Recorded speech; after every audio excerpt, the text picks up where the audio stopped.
Salut! On se retrouve pour une vidéo aujourd'hui qui a été assez demandée et qui est en rapport avec un sujet vraiment à la mode en ce moment, c'est les hauts potentiels.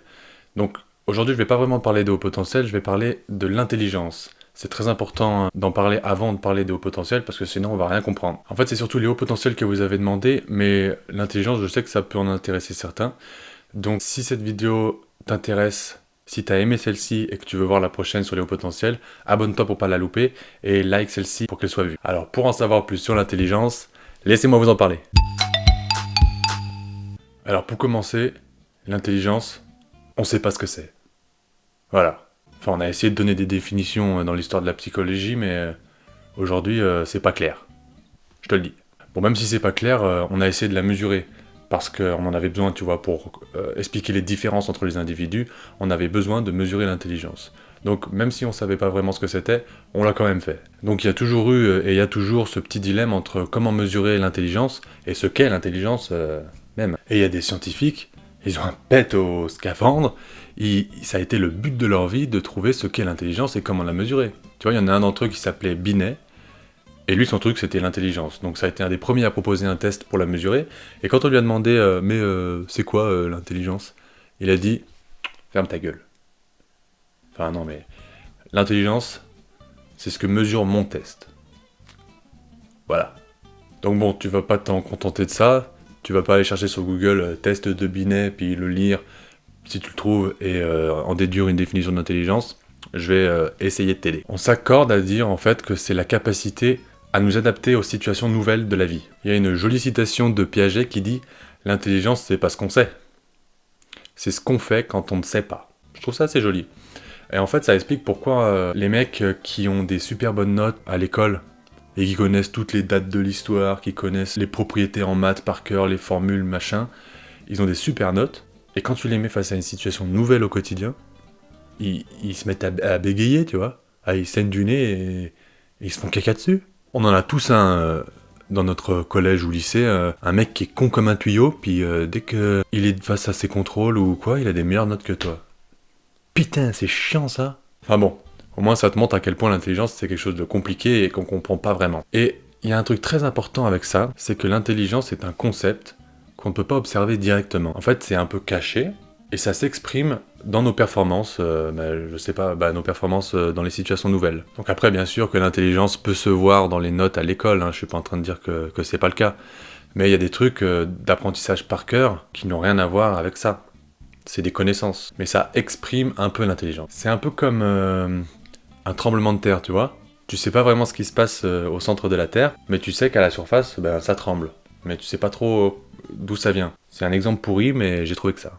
Alors comment on mesure l'intelligence ? Et bien pour ça on utilise des tests bien précis, bien différents de ce qu'on peut voir sur internet, que des fois ça peut se ressembler, mais les tests officiels entre guillemets je dirais, tu les trouves pas sur internet. Parce qu'en fait si tu les connaissais, le jour où tu as vraiment besoin de passer un test de QI, tu fais comment pour qu'on mesure vraiment ta capacité de raisonnement ? En fait tu vas juste te souvenir des réponses, et ça va te donner une bonne note, mais ça sert à rien. Donc c'est mal de chercher les tests. Donc je te donnerai pas les épreuves de QI dans cette vidéo. C'est mal, t'as compris. Après, contre un échange de bons procédés, tu comprends, on peut s'arranger. À 1000 abonnés, tu vois, je dis pas que je balancerai pas une petite épreuve sans donner les réponses. Je suis corrompu, moi. Enfin bref, oublie. Ces tests-là te donnent le fameux QI, le quotient intellectuel. Je suis sûr que tu as déjà entendu ce mot-là, il y a plein de gens qui disent « Oui, moi j'ai fait le test sur internet, j'ai eu 145 de QI, ah moi j'ai eu 167, 167, je suis meilleur que toi. » C'est des conneries. C'est des conneries. Tout d'abord, il y a un truc très important à savoir, c'est qu'on ne peut pas mesurer l'intelligence de manière absolue. On va essayer de situer l'individu qui passe le test à son groupe de référence. Donc si tu le passes en France, ton groupe de référence, ça va être les Français. Et une autre connerie qu'on peut voir aussi sur internet, c'est oui, je crois que la moyenne du QI en France, c'est 115. Du coup, si j'ai 130, je suis meilleur que la plupart des Français. Mais ta gueule. Enfin non. Non, t'as le droit de dire ça parce que c'est pas ta faute. On nous a jamais dit en fait. Bon, tout le monde est pardonné, on est ici pour apprendre, et moi je tolère les erreurs. Retiens bien ça. La moyenne du QI dans une population, c'est 100, toujours. La moyenne des Français, c'est 100. La moyenne des Américains, c'est 100. La moyenne des Éthiopiens, c'est 100. Toujours. Donc il n'y a pas de truc 105, et les Français ont 105, les Américains ont 115, donc les Américains sont meilleurs que les Français. Non, non, non. Pareil, tu te compares pas à ton pote qui a eu 120 et toi 130. Ça veut rien dire. Tu te compares toujours à 100 par rapport au groupe de référence. Et j'ajouterais même que l'écart de score qui veut vraiment dire un truc, c'est 15 points. Ça s'appelle un écart type. On s'en sert pour faire les classes d'intelligence, par exemple, dans le retard mental. Tu vois, il y a des catégories de gravité du retard mental. Et pareil pour les hauts potentiels, il y a des catégories d'intelligence. Donc des fois c'est de 15 en 15, des fois c'est de 30 en 30, 2 fois 15, t'as vu. Donc t'as bien compris que l'intelligence c'est difficile à observer. Déjà tu ne peux la voir que dans ses manifestations dans tes performances. Donc entre intelligence pure et performance, il y a du chemin, ça peut se dégrader. Et en plus, quand tu fais un test de QI, c'est une photo à un instant T de tes performances. Ouais, encore une photo. Donc en fait, ça va être très dépendant de comment tu te sens sur le moment. Si t'es excité, si t'es stressé, si t'es content ou si t'es triste, eh ben ça va jouer dessus. Donc c'est pour ça que je dis que c'est une photo à un instant T, ça traduit pas tes performances en général.